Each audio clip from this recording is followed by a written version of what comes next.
Of course, what we could do, and we are doing at the moment, is that farmers are constantly being trained for better use of these products.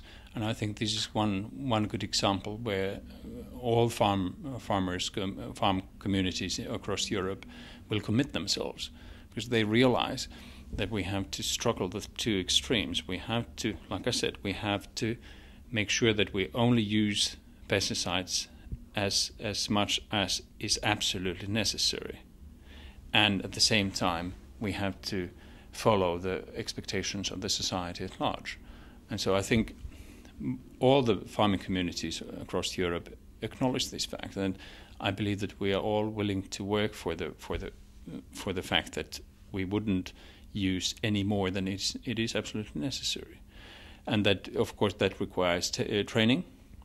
I believe that farmers, let's say, profession in future will become more and more technical. It is of high demand in terms of the qualifications. Farmers will have to know a lot of products that they use, a lot of techniques, a lot of methods, production methods, and the complex network, how they work. But of course, this doesn't happen overnight, and this is what we are really afraid of. When we see this piece of legislation developing, we feel that this will seriously cut off a number of products that are really essential for the survival of farmers' economic activity. If you have to respect quality standards in terms of form of the fruit, the coloring of the fruit, the surface, the weight, size, whatever. In normal circumstances, you have expectations from retailers, wholesalers, that what is expected when you sell an apple. The apple should have certain form, color, taste, and if there's a problem with for instance, the skin, you automatically lose a lot of money in terms of the price that the retailer is willing to pay.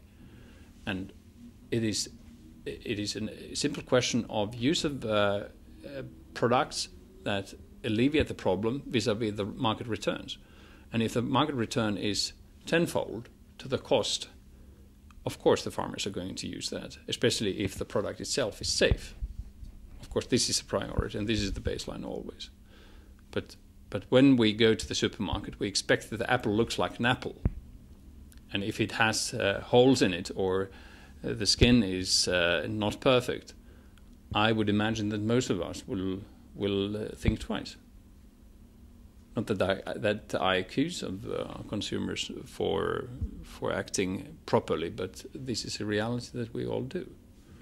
We certainly support the idea where the food is produced on the basis of consumer expectations and perceptions, but I wonder if the consumer is actually willing to pay for the additional cost that it quite often entails. And in this respect, farmers are more and more, let's say, dictated these realities by the market. And I believe that this is a fundamental dilemma amongst all the farmers across the world.